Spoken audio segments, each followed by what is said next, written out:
Welcome to the Scott Holland podcast, where we are back in a 72-hour Houston Cougar period that more than any in our lifetimes, but certainly more than any that we have lived through in the 10 years that we've been doing this podcast, embodies the old wide world of sports introduction, Bobby. I don't know if you're aware, the thrill of victory, the agony of defeat.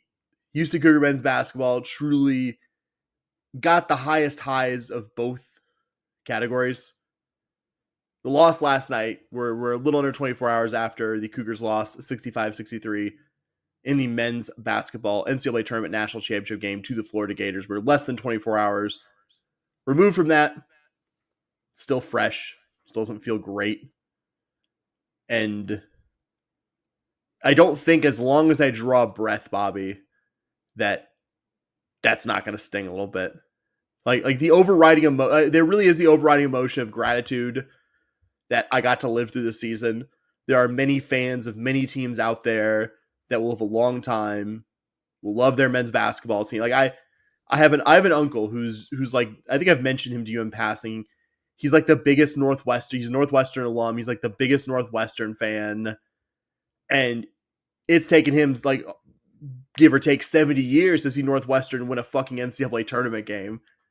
And we've seen the Cougars now go to the Final Four 2 times. We've seen this team get so close to the mountaintop and have this incredible season. And so there's that overriding gratitude. And obviously still, even with everything that stinks from Monday night, the incredible way the semifinal win over Duke, a historically good team that the Cougars found a way to get off the mat and beat.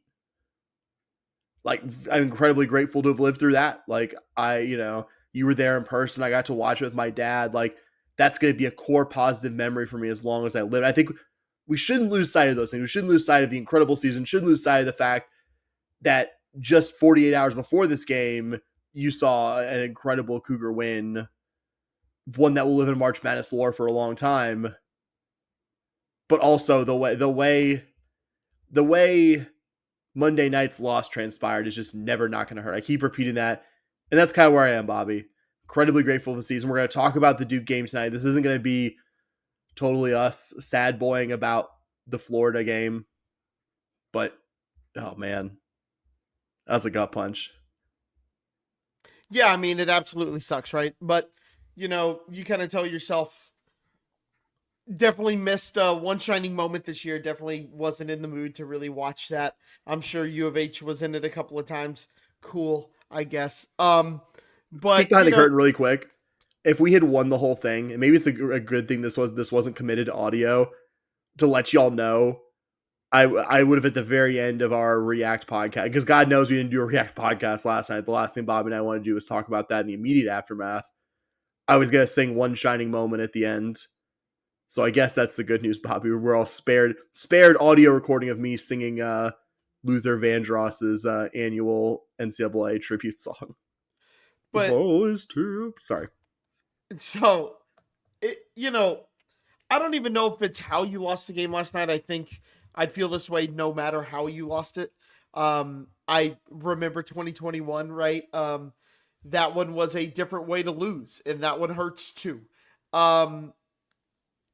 It just sucks to lose. That's not something we're used to anymore with this basketball program. Is losing. This is a weird feeling. We only had to experience it 5 times this year. And really only one of them made me go like, well, damn it. I really thought that one was going to be a win 100%. None had the stakes that this one did, so obviously it's not as quote unquote heartbreaking. But, woke up this morning, still me, still here. Life goes on. At the end of the day, it is a sports game.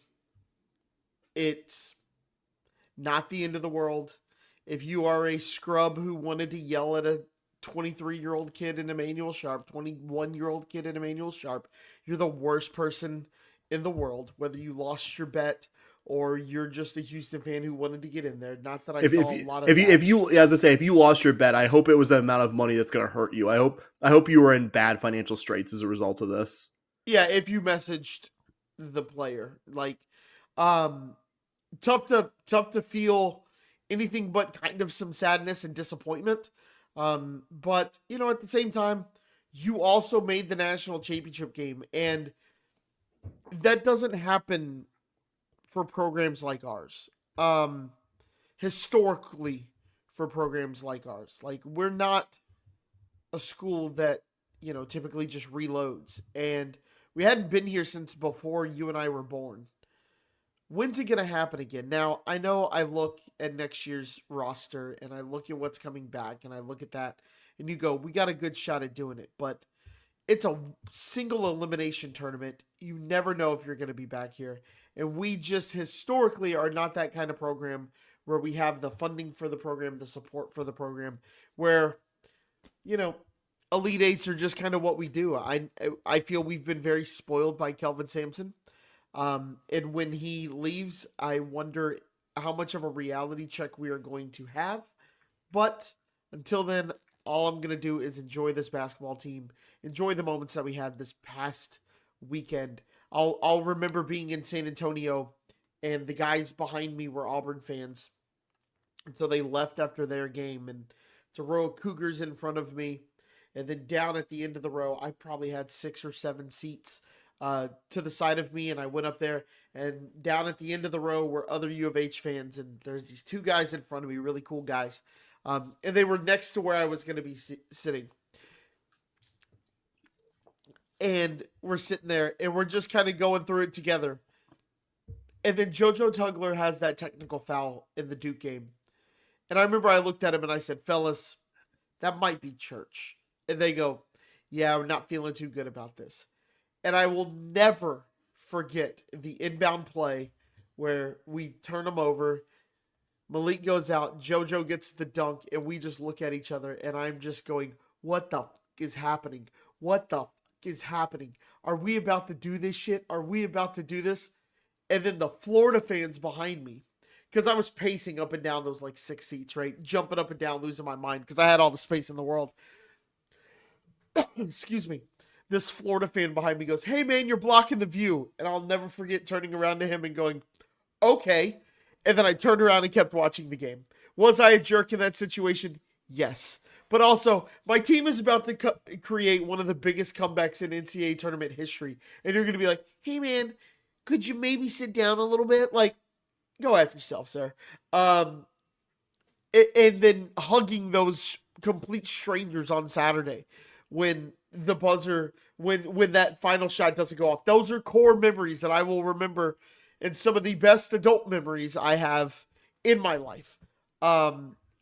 So just one of those things. You have Monday, you end up really disappointed, but it's easy to remember all of the good things that happened this past weekend. Yeah, I think we're gonna, as a topic, talk about the final first. But again, glad you mentioned the Duke game, because shouldn't lose sight of that. Shouldn't lose sight of what an all-time classic that was. And I think the Florida game, as much as it hurts, as much as the way the losing close hurts, I mean, just be full transparency, I didn't watch most of the second half of our Final Four game against Baylor. That's how bad that was going 4 years ago. Me neither. So that hypothetical is a lot worse. That hypothetical, as much as you wouldn't have been like elevated heart rate and just the stress that all of us were living watching that game and watching the Cougars ultimately come up short, a lot better than if Florida had, Walter Clayton bombed 6 threes in the first like 15 minutes, and we're just like doing the math, like, okay, we have to go on an 11-0 run to cut this to single digits or something like that. So this is better. To get to the Florida game, we're going to eat our veggies first and just talk about that one. If you're good with that, Bob, if you're good with us going to that. It's that how it happened in a lot of ways. Like, you saw something that didn't look too dissimilar to the Florida game happen a lot of times this season, both the regular season and the postseason. You saw, I think because of the conference we play in, because at least a couple of the teams you got in your non-conference slate, you got to see the Cougars go against a lot of high-level teams this year. Obviously, there were very few teams that have the bona fides of Florida, but you got some data points this year against teams roughly Florida stature. And you saw the Cougars a lot of times, at times thoroughly outplay that team, at times look like by far the better team, but then at other times just kind of like, not have the knockout punch in them. We talked about it with this team, and it still holds true, and I still believe it. And I still believe it positively. This just wasn't a knockout punch team the way some other Cougars, teams of the recent past were. But also, I think indisputably, this was the best team Kelvin Sampson's had here. This was the team both with, I think the best offense, best defense, and I think best intangibles, the ability to win a basketball game. That's what this team was so good at. And I think you just finally saw in the biggest moment of the season against the, one of the best 2 or 3 opponents that you saw this season, you finally saw, I wouldn't say the Cougars' luck run out, because luck takes away from the unbelievable season this team had to get to 35 wins, a lot of those against good basketball teams, a lot of good wins in this tournament. But you saw kind of this pattern from this team this season. And then you finally had an opponent who was able to, when you wavered, when you didn't put him away, when you had him at 11-12 and then kind of let him back in the game. And we will talk a long time about this game before I get to this point, but I will just say I have some external complaints about this game, but I don't think you could blame those external factors. And I think you let this team up off the mat, and ultimately, not to be too simplistic about how this game was won by the Florida Gators, because it happened in a lot of ways. And, some of them were Florida. We're a Houston podcast, so inevitably it's going to be a lot of us saying, well, this is what the Cougars didn't do or didn't do as well. And inevitably a Florida podcast talking about this win is going to mostly talk about the things that Florida did well and kind of center Florida. And not just like we would have centered the Cougs if this had been, not in this reality, unfortunately, but a Cougar win. But yeah. Go ahead. No, that was continue that. Yeah. I think to your point, this and it goes with what I have been claiming this team was all year, not to like extremely pat myself on the back here, but I've been saying that this team is very much a team that will, a team that will, not knock you out. They're not going to come in with big blows that really take you down, but it's really more, death by 1,000 cuts. And to be honest with you, you only were able to get 999 cuts. You extended the lead. You were doing everything going into halftime. I think I texted you. We were doing everything you needed to do to win this basketball game. You were up at half. They weren't shooting particularly well. You held Florida to 28 points. They were on pace for under 60 points at the half. You were doing everything you needed to. You just weren't making shots.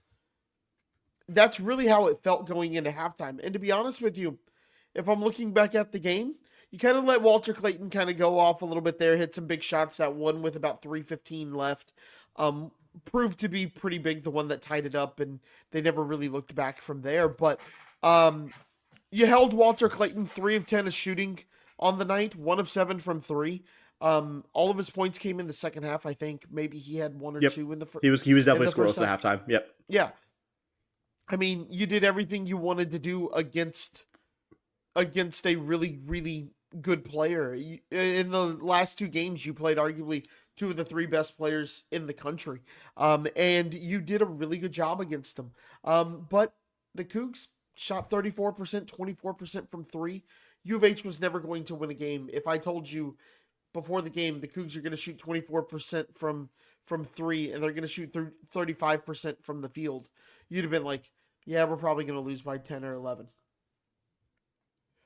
Yeah, if anything, it's kind of remarkable that the team shot under 25% from deep, but for God love these guys. You're not here without Emmanuel Sharp and LJ Cryer. If LJ Cryer doesn't go absolutely nuclear against Duke and keep your head above water in that game, and you don't have one of the greatest comebacks and most prominent NCAA tournament wins in a long time. If Emmanuel Sharp doesn't hit shots late that same game, if Emmanuel Sharp doesn't play well at so many different points of the regular season and postseason, you're not even here. No. But for set up for several turnovers by those guys, and you're in the final minutes of this game, you might have won it. Which Yeah. quite frankly, the more you get away from this game, the more you zoom out. You're kind of like, wow, because we needed to hit three. Like you need to hit threes to win this game. I think, and the frustrating thing is, even if it was like possession wise, maybe a bit higher than what U of H usually does, Florida would have wanted to play this game at a faster tempo than you. Florida, you saw at times really trying to push tempo, and I think more often than not, and this is probably why the Cougars were able to hang around, you made them play it at your tempo. You made them play a Houston Cougar basketball kind of game. Yeah. And as much as none of, I don't want to spend an extended amount of time praising an opponent that beat us in this heartbreaking fashion on a Houston Cougar podcast, that maybe makes their win more remarkable. That they didn't have to play an up and down kind of game that maybe more resembled what the Florida Gators had done in the postseason this year. They were able to play a Houston Cougar kind of game and ultimately find a way to have more points when it was all said and done. Like, I think you got to give them credit for that one. I think on the balance, you did a good job on Walter Clayton, but you also kind of knew at halftime, I didn't think he was going to go off for like 30 in the second half. I figured at that point, okay, he's going to be under his season average, but I think what gave me the most heartburn at halftime was just like, okay, as much as the Cougars have shut down and has become notorious for shutting down high-level opponents, high-level opposing guards over this year in the history of Kelvin Sampson's time here, man, like you knew Walter Clayton, the way he's been playing this tournament, the way he's been playing this season, you knew it wasn't going to be 0 points from him when the clock hit zeros. And that was kind of the stressful part for me, is that you were kind of waiting for the shoe to drop in terms of what Walter Clayton's going to do. Will Richard on Florida, I think, should get a lot of credit. We talked about LJ Cryer in the Duke game when we weren't playing very well, keeping the Cougs even within striking distance. I don't think you give anyone more credit than him on the Florida side for having a great first half, making up for the fact that Walter Clayton wasn't playing well, that Alex Condon maybe was getting things done offensively at times, but was making a lot of poor decisions. Like a lot of Florida's turnover problems, you can kind of lay at Alex Condon's feet early. So Yeah. the Florida coach even said it during one of the sidelines. He's just like, well, I don't like the turnovers, but considering we're down like 7-1 or 8-1 or whatever it was at the time, like they were within striking distance, he was like, it's not bad. And I kind of thought to myself, if he said, he's like, hate to give it to him, but I think he's right. Yeah, I think I'm pretty sure his quote was like, considering we've had 9 turnovers, we're 9 still turnovers, only yeah. down fill in the blank. It was like 7 at the time or something like that. So but yeah, I think you played this game how you needed to play it to win. You just didn't win. One of my favorite phrases is like it is NFL related. I heard it when I was in the NFL, when I was not in the NFL, when I was working for an NFL team. Yeah. Bobby's a retired left tackle, if you didn't know. Yeah, yeah. When I was working for an NFL team, I overheard somebody say, "Well, they get paid too," and it's like, yeah, sometimes, it happens. Sometimes the other team wins, and I didn't want to come on here. Neither one of us really has notes for this episode because we were both busy. But also, I didn't want to come in here and be like, "Oh, here's the moment where I think this game went south." And It's funny. I actually I don't have notes, but you almost like that. That was actually my next point. I'm just like, geez, are we reading each other's minds now? it's I didn't want it to be one of those episodes because sometimes the other team just wins. It's not because of bad coaching. It's not because Emmanuel Sharp was going to get blocked on that 3-pointer. It's not because he dribbled it off his knee. It's not because, you look here at Wani going 3 of 13 from the, like, that's not why it happened. It's not because Tugler fouled out. It's because sometimes another team just beats you and you can do everything right. But sometimes the other team's just not even necessarily better, because I think if you play this game 100 times, it's 50-50. Maybe 52-48, something like that, but you play it 10 times, 5-5. I think most Florida fans watching this game would say the same thing. They only led for a minute and a half. So to be honest with you, what happened last night is just sports. It's why we love it, right? It's why we love watching sports because there's no scripting it. You don't know what could happen. You don't know there is no previous episode where you can kind of go back and catch up. It is pure adrenaline. What is going to happen? I do not know. It is not scripted. There are no producers like reality TV. You know, everyone talks about reality TV.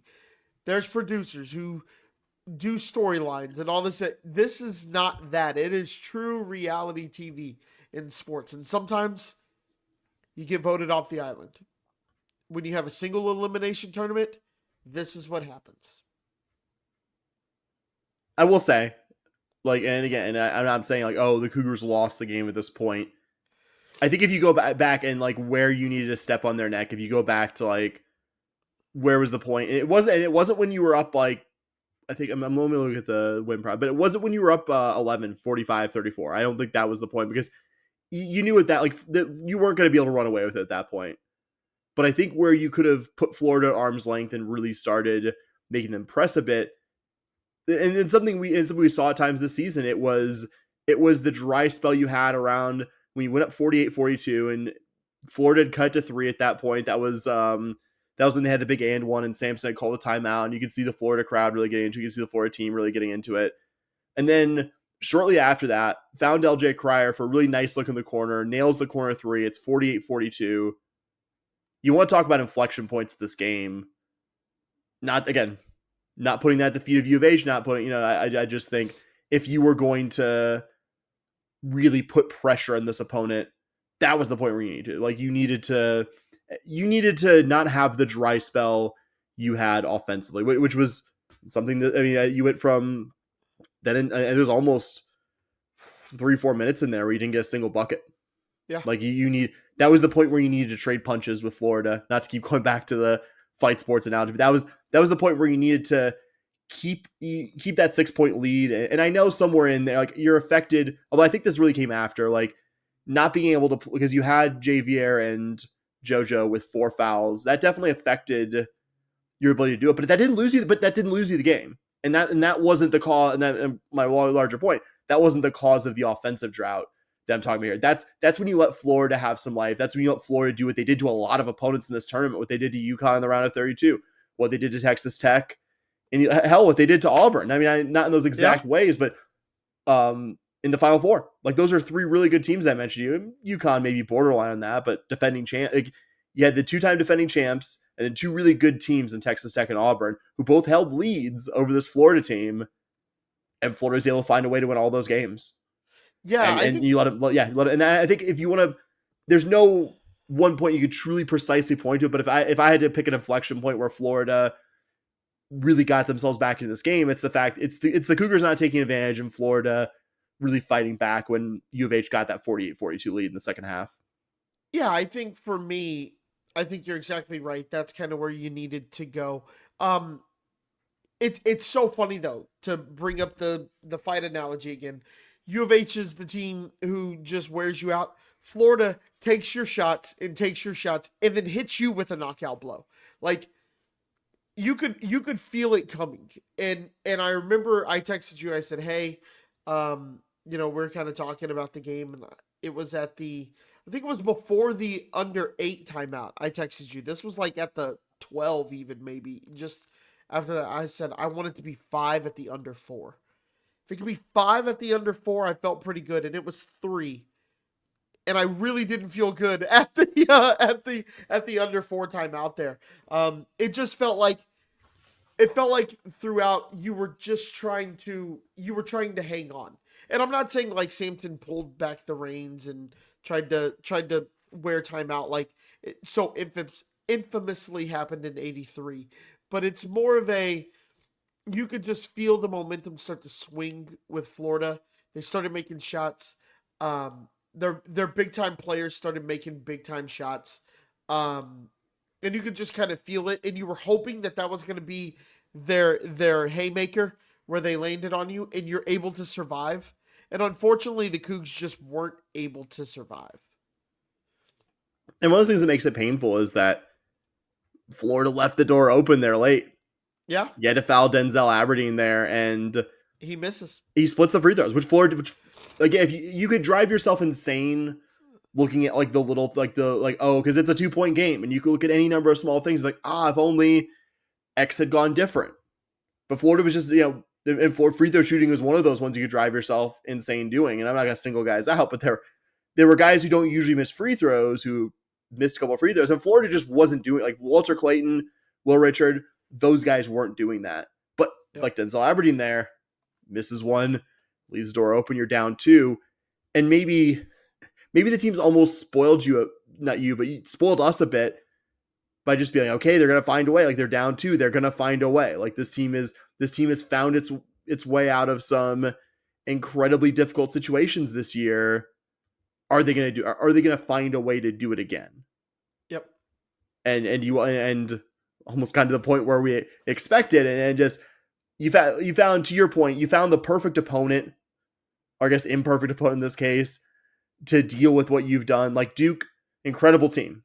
Maybe I think on paper the best team in the field of 68 this year. Certainly, I think the team in the field of 68 with the highest level future pro in Cooper Flag, but a team that wasn't used to getting counterpunched, a team that was used to just landing knockout blows, both because they're an unbelievably talented team, and also like they played in a conference where they played in a tomato can conference, like in all honesty. But independent of that, we're a very good team. You just saw in the Final Four game an opponent in U of H who was much less talented, but was much more able to deal with that. And Florida was not an untested team. Florida was an extremely tested team, and also one who themselves were comeback specialists. And from a narrative standpoint, this is their final comeback. This is the final time they faced a high level opponent, took some blows, and found a way to be the last one standing. Yeah, and that's what makes the tournament great and what makes teams win in the tournament. Nobody ever wins the tournament by blowing every single team out. That very rarely happens, if ever. I'm not a bracket historian, but that's what you got to do in the tournament. There's a reason why it's called Survive and Advance. All you got to do is survive, and eventually you quit advancing. You just survive. And I think if you look back at Florida, this is not to say that they're not a great team. They're arguably one of the top 4 teams in the country. They won the national title, obviously. That team just survived. That's what they do. And U of H survived a lot this year. U of H survived a lot in the tournament. They survived a lot. So, hats off to the Cougs. Hats off to Florida. Congrats on your national title. Yeah, overall. And here's the other thing that makes it a little bit suckier. It was actually a good basketball game. Like that was a great one. Can you like a perfect one for the like Florida and U of H fans? Absolutely miserable the entire time. If you're just an unattached fan, that was classic. What a game! What a game! You can't ask for a much better basketball game outside of your team not losing. Like it's really funny because like we're gonna look back. This was an incredible like if you just pure objectively, this was in terms like incredible tournament. I know it was chalky, but like you talk about I don't want every tournament to be chalky like this one, but it was an incredible display of how good Duke, Houston, Florida, and Auburn were this year. Yeah, and look, all year there were the top 3 teams. It was Auburn, U of H, Duke, and then the fourth team it was kind of Florida and Tennessee and Alabama, and Florida really separated themselves the last couple of weeks of the season, and you see why. But the tournament as a whole, what a tournament. But the Final Four, dude, you got 3 great games in the Final Four. Like, there wasn't a bad game in the Final Four. And sometimes, especially when it's not chalky, right? When you have those upsets, you see that, like, 8 seed make the Final Four, and then they just get run out of the gym.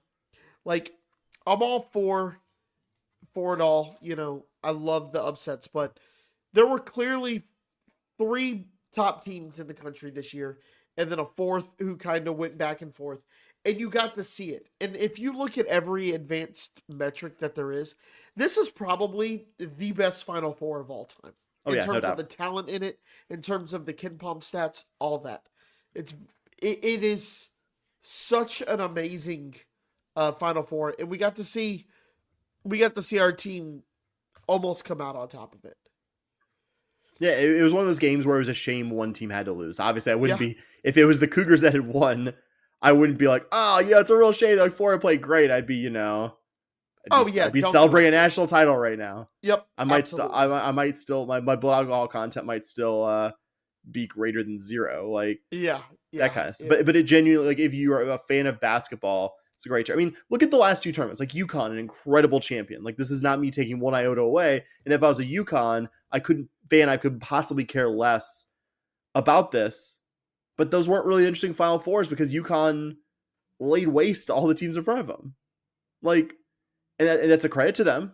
And again, certainly no one begrudge any UConn fan being excited about being a fan of you're a fan of the best team that eviscerated most of the teams in their path to win the title. Like no fan is gonna be mad. Like no, like if this was a boring Final Four where U of H had like pulled apart every opponent they faced, no complaints here. Like we'd be talking about what an Yeah. excellent team it was. But this wasn't that. This was an incredible tournament. Certainly the best, I would say. Obviously, like, harder to measure, like some of the previous seasons, and truly some great teams of the past. But I would say in the last like 30-ish years that we've had like modern metrics to kind of measure this thing and comp years on. Yeah, man, I would say this is one of the best of our lifetimes, if not the best. And it's a shame. It's amazing the Cougars were a part of it. It's amazing we got to live this season.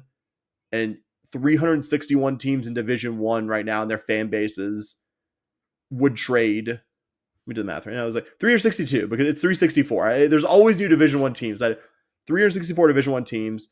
362 of those would trade their place in the season for where you finished. You just were hoping that number would be 363 Yep. ultimately. Yep. So can I before we get to I think the fun part, which is talking about an incredible win over Duke and living through that, I will time myself here, Bobby. I'm gonna put on my phone here. I'm gonna put a stopwatch on so I don't go over a minute on this. Can I talk about the fact that there were 4 fouls called in the first half and over 20 called in the second half? Like, did it decide the game? No, and I will not even. I will not be like, oh, if only it had been called. No, like the refs are the refs, man. You got to deal with it. And maybe it's because I insulate myself well on social media from people with the shittiest opinions, but I'm not seeing people being like, I'm seeing people say very similar to what I'm saying. People unconnected to U of H be like, that's kind of That's weird the that thing. it's That's kind the of thing that weird it's not that they went connected to so U of physical. H. Yeah. A lot of people are like, hey, it's kind of weird they called 20 something fouls in the second half and 4 in the first half. It's not like the two teams that have halftime were just like, we're really going to just start fouling like crazy.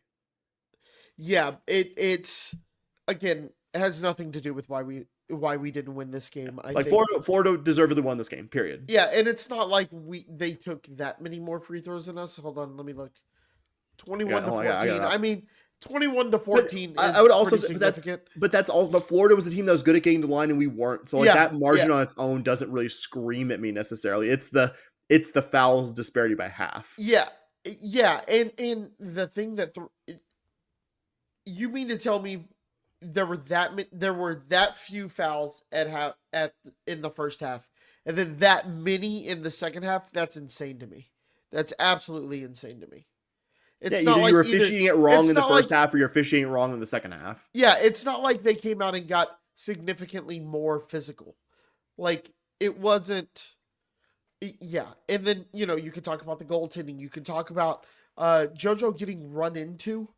I don't think it's as equivalent as his flagrant a couple of weeks ago, but man, you got to at least go under the hood on that, right? Because you saw the Florida guy kind of lower his shoulder a little bit, but again, you lost by 2. Some of those could have made a difference, but the thing that always kills me whenever I see that, when people are like, "Well, what about the goaltending?"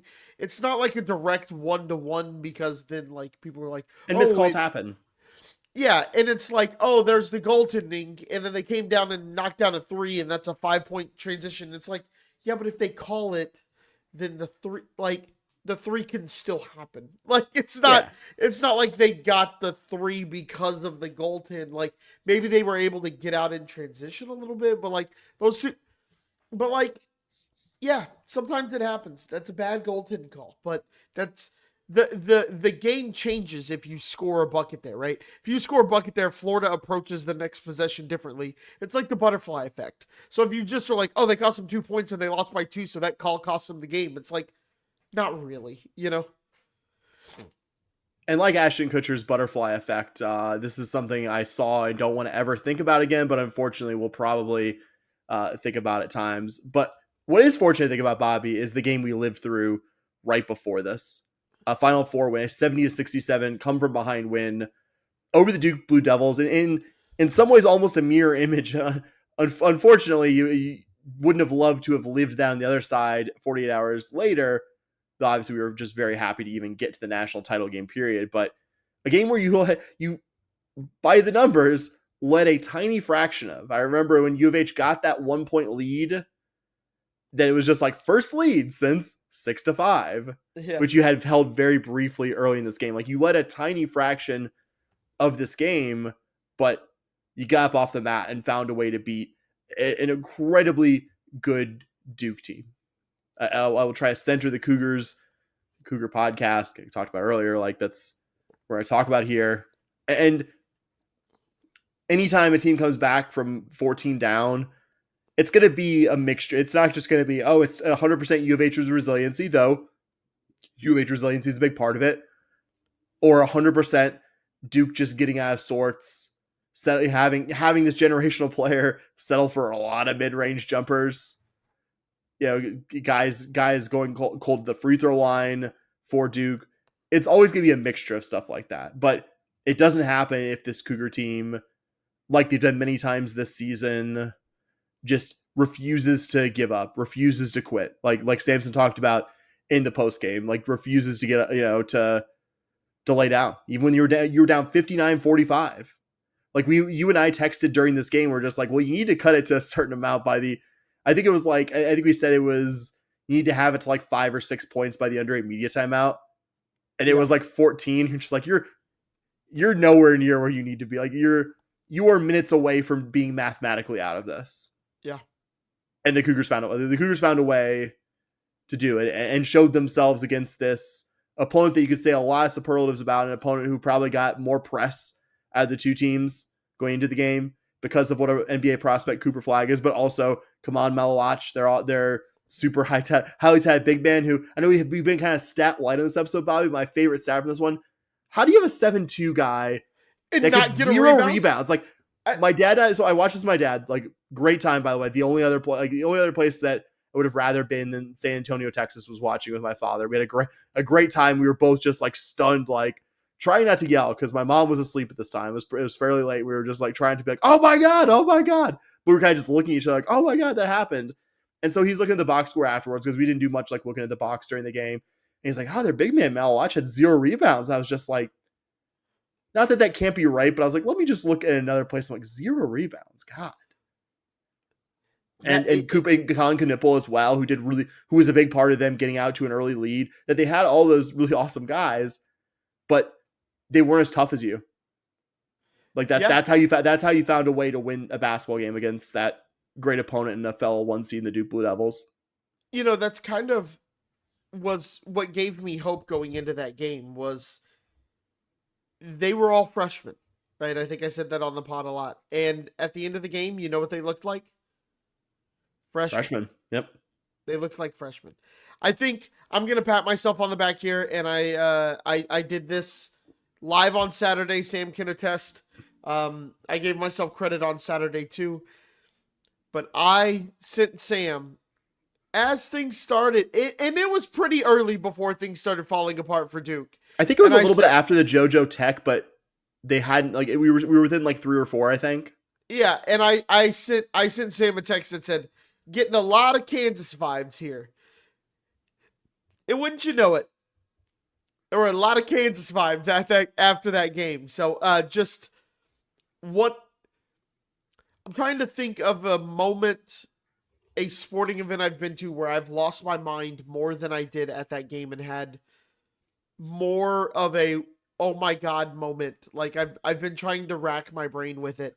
And the only one I can come up with, and I have video of this, not easily accessible, but there is video. It's on an external hard drive, and I'd have to find it. Is the moment when Stone Cold Steve Austin's I knew music that's what hit. you're going to. When Stone Cold's music hit when I was at WrestleMania, I I don't think I've ever yelled like I did that day until Saturday. It was the craziest sporting event I've ever been to. To do it against the blue blood of blue bloods, and in the first half, you did a pretty good job of holding Cooper Flag down, and then he just kind of became Cooper Flag. You said to Um, me, like they did some stuff out of halftime that we weren't ready for. Like yeah, they did some really good stuff with him that just completely was flummoxing us. and you could see in the first half we wanted who kind of went off for them in the first half. I'm trying to It was Con remember. Knipple. Yeah, Knipple hit a lot Knipple of threes, and he had some decent looks, but he hit a lot of good threes. and Knipple had like 12 or something at half. I think it was something Yeah, along those lines.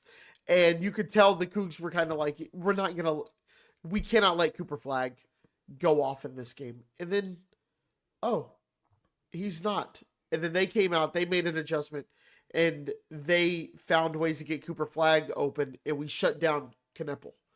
So you could see the chess game, and it's fascinating when you really look at it. Because, like, we started going, Cooper Flag may not have it this game. You know, we need to get somebody on Knipple. He's getting open threes and he's knocking them down. And so maybe you take a little pressure off there, and that opens the floor up for Cooper Flag. Maybe they did some adjustments. Like, you just see all of these the chess game, and it's fascinating if you watch it and pay attention to it on that level as well. yeah, incredible effort from LJ Cryer in this one. I think what worried me the most about us, like when we were trailing in the second half, it was just like LJ Cryer has been almost superhuman for us at times in this game. And it's like, wow, LJ Cryer just can't miss. And you just look at the scoreboard, like, Duke's still up somewhere between like 8 and 11 points right now. Like he's making these shots and they're answering punch for punch. And it was Cooper Flag a lot, but it wasn't exclusively Cooper Flag. And it's like, okay, like this might be, at the time you're thinking, not that, because I didn't give up at any point in this game. Like I watched every second of this. I never checked out on, okay, like I'm just waiting for this to hit zeros. U of H is going to lose this game. But there were just times where I was just thinking to myself, maybe we finally found a team that was talented enough to, at least for a game, figure us out. Because that's what looked like at times in the second half. And then you talk about big moments from this tournament from any team. Holding Duke to one made field goal in the final 10 and a half. Like, this was a historically good offense. This is not me buttering up Duke just because I want to make U of H's win look good. The numbers would tell you this was a historically good offense. And you had two different, like you had a 10-0 run and an 11-1 run. Like, you had the 11-1 run late and a 10-0 run earlier to kind of get them out of that 14-point lead spot they were in. Obviously, Duke's was a great defensive team as well. So to have those runs, achievement there. But to have actually held them down long enough to even get back in this game tells you what an unbelievable defensive team this was. And I mean, that's never in doubt. I mean, like Florida beat you with less than a point per possession on Monday. So I think the defensive bona fides haven't really been a question here. But it's just a reminder. Like that was an incredible Duke team offensively, but this Cougar team defensively, all-timer. Like, all-timer is a team, period, but like the way this team defended, you're not going to see very many teams, very many seasons do what the Houston Cougars did this year. What they did to Duke specifically, I think, like the most shining example of it. Yeah, I don't want this to, overshadow it. You mentioned that Duke is historically one of the best offenses of all time. Sam, according to KenPom, they are the highest offensively rated team since 2002. Which is a measure of like it's points per 100 possessions, basically. If this team played 100 possessions, how many points would they score? Yeah, and then they weigh it based on who you've played, things like that. Historically speaking, they are number one since 2002 when KenPom goes back to. Just incredible stuff there from the Cougar defense to hold an offense like that with one bucket in 10 and a half minutes, a whole quarter of the game. Sam, I went to a U of H women's basketball game 2 years ago against TCU, and they didn't score in a 10-minute stretch, and like they're not known for their offensive prowess. Let alone Yeah. what we pulled off against Duke. Yeah, outscored them 25-9 over the game's final 10 minutes as well. The clutch moments. J1 Roberts nailing those two free throws to put the Cougars up one. When you has never been like free throw shooting. Never will be a strength of this guy's game. Many things are, not free throw shooting. God bless him. Nails those two free throws right there when you absolutely needed it. The absolute clutchest things or free throws I have seen in my fandom as a U of H fan. I have never seen a more clutch play than those two free throws as a U of H fan. Can you think of one? No, I mean, no. It was just okay. I was okay. saying, Hold on. I have one. What? I have one. As a U of H fan of all sports, can you think of one? I have an answer. Are you gonna say like the? I mean, God, I don't know. Is it the Kate Georgiadis saving off a table? No, that was pretty cool, but that was a first round NCAA game. Yeah, and so, not very close. Well, I'm not saying about okay, where. I'm not saying where in the game. Like, I'm not saying the stakes involved, but like just a more clutch, even if it's a regular season game. The answer is the 51-yard field goal. It ends our intro for the podcast. Oh, Matt Hogan against Tulsa. Matt Hogan. That's the only one I can. 2009 for the young folks that listen. That's even close to the clutch of those free throws. Now you put in the moment, the free throws win. But in terms of just pure clutch, that 51-yard field goal is pretty clutch too. I was up in the stands. I will tell you right now, right here, right now. I was in the stands and I was practically in New Braunfels. Side note, the Alamo Dome is the worst place to watch a sporting event of all time. I saw people taking pictures from the lower bowl. Their seat sucked. There wasn't anybody who didn't have a shitty seat in that arena. It's terrible. It's awful. Like it's a great city which by the way, great city for hosting the event. Like yes, San Antonio. Oh my God. Because you can park and you walk and there's everything else about the San Antonio experience. My understanding was fantastic. Yes, it should be there every year, except for it's a terrible place to watch a basketball game. Like it is. Because you have the river walk and there's all the stuff to do on the river walk. There's a bunch of hotels along the river walk. Like it's walkable from the river walk to the stadium. They did a great job doing that. There's some cool bars and stuff down there by the Alamo Dome. Like, yeah, it's great. But boy, that was the worst place to watch a game. So anyways, I say all that to tell you that when the foul gets called, I'm too busy losing my mind that I don't see who it was on. I see it was on Duke because I see them pointing, but I don't see what's happening, right? I don't know who got whistled for the foul. And so I'm celebrating with the people by me like, holy, are we going to take the lead here? You know, we're celebrating. And then suddenly I watched 13 walk to the line. And the Auburn fans behind me, or the Florida fans behind me, are like, okay, he's got this. And I said, Wani, I know you're like a 53% free throw shooter. I need 662. Give this man 9%. I'm sitting there. I'm screaming. I need one, Wani. I need one. I don't care if you make both. I need one here, Wani. Give me one. I don't care. I'm not a greedy man. Just give me one free throw. Just one. And he makes the first one. And you'd have thought we won the national title when he made the first one. And then he made the second one. And I was like, what is going on? Like, it was insane. Great moment. I think didn't the box score wouldn't show it as much, but I think Emmanuel, like critical to that comeback, Emmanuel Sharp, like hit some big ones late there. It takes a lot. You didn't have the best start shooting. It takes a lot to keep hoisting him up there. And I think he hit one when Duke was kind of like really humming offensively. Like he shot that thing from, flexing my knowledge of little towns around side. He shot that one from Seguin. Yeah. And like nails it. Like you needed every bit of what LJ Cryer gave you. You needed every bit of what I think Emmanuel Sharp gave you. It's some some really clutch moments there. Yep. Let me shout out one more Houston Cougar. Hit me, man. Actually, hold on. I need to talk about two more things from this game. Number one, Roberts locking down Cooper Flag, the Incredible. best player in basketball.